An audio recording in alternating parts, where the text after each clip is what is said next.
Ciao mi Milanisti, it's your boy Kush in the Milan Corner.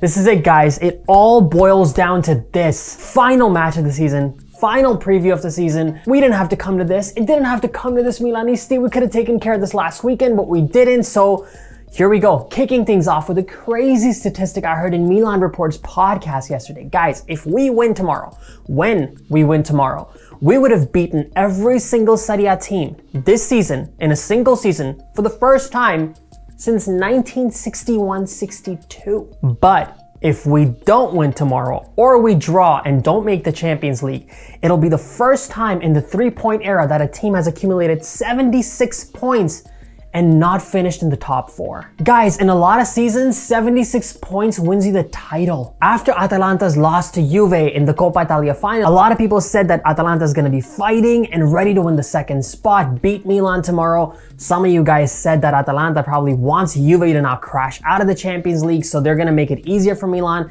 We get the 3 points, potentially Juve drop out of the top four. Guys, I don't think any of that is true. I think Atalanta is just gonna take it as a normal game. They have a potential of finishing as runners-up of the Serie A. A club like Atalanta becoming runners-up, making Champions League 3 seasons in a row, that's quite an accomplishment. So I don't think it helps us or hurts us in any way that they lost. I think the factors are still the same for us. We have to win. That's it. We can't be banking on our opponent not wanting to win a game. We can't be banking on Juve dropping points or Napoli dropping points. When it's the final match to the season, you go for broke. The one thing to keep in mind about the match against Gasperini's side is that it's not going to be the same thing as Cagliari. A lot of people were talking about the fact that if we can't beat Cagliari at home, how are we going to beat Atalanta away from home? You gotta remember one thing, Cagliari has a very different style of play compared to Gasperini's side. Cagliari did the old school Jose Mourinho or the old school Serie A way of parking the bus. You have 10 guys behind the ball, all out defense for 90 minutes. That boring play that a lot of people are critical of with Serie A. So that was a lot harder for Milan to break down. Whereas when we're playing against Atalanta, they're a side that attack. They don't care who they're playing. They don't care what environment they're playing in. They play fluid football, passing, attacking. They don't really necessarily sit back. They're gonna wanna play and take control of the game. What that does is it allows Milan to have a little bit more room to play with. It allows Milan to create their attacks. Now, the problem that we have is that our front four attackers have just not been the right kind of quality. So for Milan to have to contend with an attack that is already depleted with Ibrahimovic out, Mandzukic mostly injured, and another major name that might be missing tomorrow. Problem comes up with how are we going to finish? We need to do a better job in the final third. So it'll be really important to see how Pioli lines up his 11, his attackers. So before I kick things off with the starting lineup, I want to thank you guys for bringing this channel up to 700 subscribers.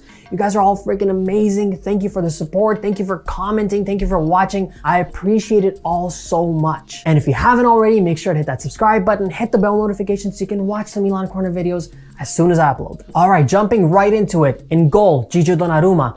Milanisti, this is it. This is the match that might define Donnarumma's future. Literally, it all boils down to a single match. A win last weekend, and I can almost guarantee you Gigio would have been renewing his contract with Milan. An inability to qualify for Champions League, there's a very good possibility that we're gonna lose our once-in-a-generation goalkeeper. But I know you guys already have enough stress. Let's drop that for now. Let's tackle that after the match is complete. On the right, Davide Calabria. No surprises here. It's not gonna be a very surprising lineup. However, I do have one change that I'm gonna make or suggest. Don't think Pioli's gonna take it, but let me know what you guys think. So again, on the right flank, it's gonna be Davide Calabria. In defense, our two pillars, the two guys have done really well consistently. It's been 4 matches that Milan has conceded a single goal, which is an amazing statistic. I just wish it was partnered up with a couple goals in the last match, but 4 matches, clean sheet. I don't think tomorrow that clean sheet's gonna stay. I think it's just more about Milan pursuing the fact that we have to score more goals than they do. But in defense, it's gonna be Fikayo Tomori with Simon Kayet. On the left flank, a critical piece, Theo Hernandez. He had a great performance against Torino. He played well against Juve. He was okay against Cagliari. We really need Theo to show the French national team what they're missing out on by not picking this guy. Theo was apparently supposed to go to the Euros. He was told he's going to be going to the Euros, and then he was dropped last minute. I realized something, was doing a little bit of snooping. His girlfriend Zoe and him don't really follow each other on Instagram anymore. That means that is another breakup. The guy's probably fired up right now. The one way you can get both of these problems back in your control is if you score goals for Milan tomorrow. If you take us to the Champions League. So Theo Hernandez is going to be a critical piece for Milan's performance tomorrow. In our midfield, the two guys that did well against Juve, the two guys that did amazingly well against Torino, for whatever reason, Padre Pioli decided to take off Benacer for Meite in the last match against Cagliari. I hope we don't do anything like that tomorrow. In my midfield, it's going to be Ismail Benacer and Franck Kessie. Two guys whose performances are going to define tomorrow's match, in my opinion. Up in attack, Alexis Salamakers on the right. He's been a critical piece, a beautiful role player for Milan. The most aggressive, in my opinion, the most consistently aggressive player that Milan has. He plays from the heart. I love this guy, but we're gonna need a little bit more from him tomorrow. He does not tend to finish really well. As an attacker, you have to be able to not just create opportunities and have a good vision, you have to finish as well. Behind the striker, no real surprises here in the last two matches. We've seen that Brahim Diaz did really well against Juve, he did well against Torino.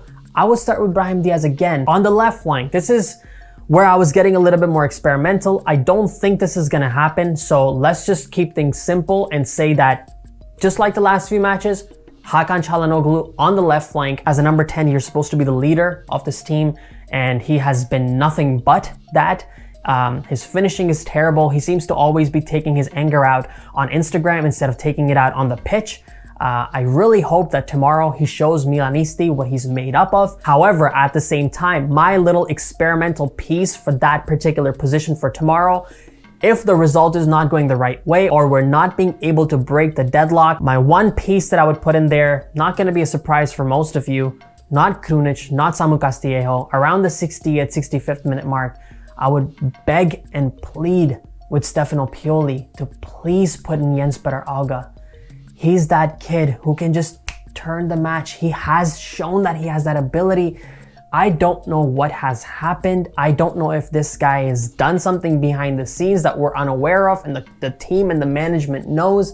How do we have this young prospect that suddenly turns into a player that we want to loan or even put in sale? I don't understand how this table just turned so quickly, but if there's no disciplinary issue, Padre Pioli, if we're not getting the right result, please put in Jens Petter Auga in that left flank position. He can turn the game around. Up front in attack, Milanisti, this is where I was talking about we have missing Ibrahimovic, we're missing Mandzukic. Unfortunately, we're probably going to be missing another itch, and that's going to be Rebic. Pioli came out in today's pre-match press conference and said that Rebic has been suffering from some type of a calf injury, which could potentially mean that we're not going to have Ante tomorrow.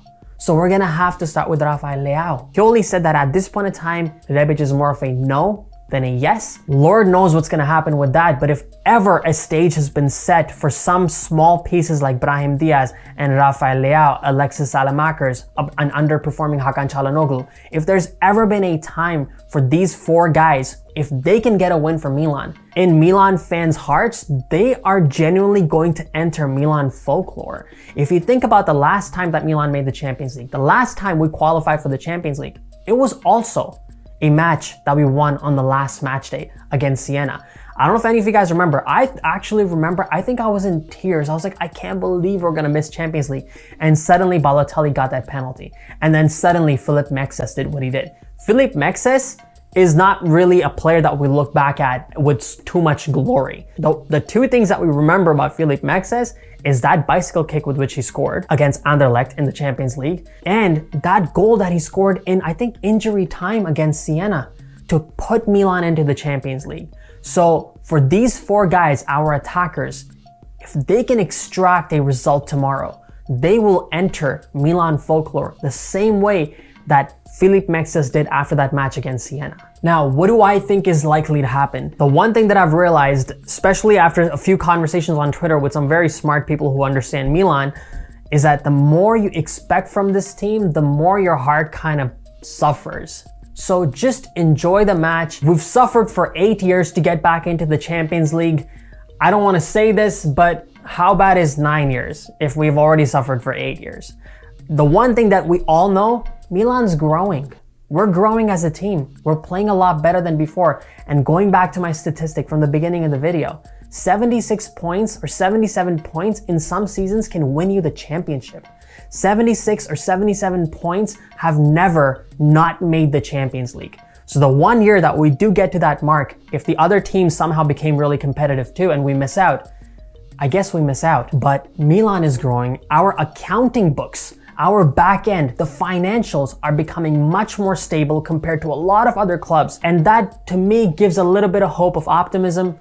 I think I'm just making excuses to feel okay if we don't make the Champions League. I will be pretty devastated if we don't. Let's just enjoy Milan's performances. It's been a fun season. It's been a season that has given us hope, a lot of heartbreak, but as Milan fans, this has been by far the best season in the last 7-8 years. So what do you guys think? Do you think we're getting 3 points tomorrow? Let's just keep this simple because this is gonna get super confusing. We just got to get 3 points tomorrow. You guys can see the table and make out for yourselves as to what the points might be and where Milan's going to finish. The one thing that we do know is Milan has a better head-to-head against Napoli. Milan has a better head-to-head against Juve. So if we don't get the right result, we need them to drop points. Do the math yourselves. You guys are smart. Thank you for watching. Again, thank you for bringing me up to 700 subscribers. You guys are freaking amazing. All the comments, over 100 comments in the last video.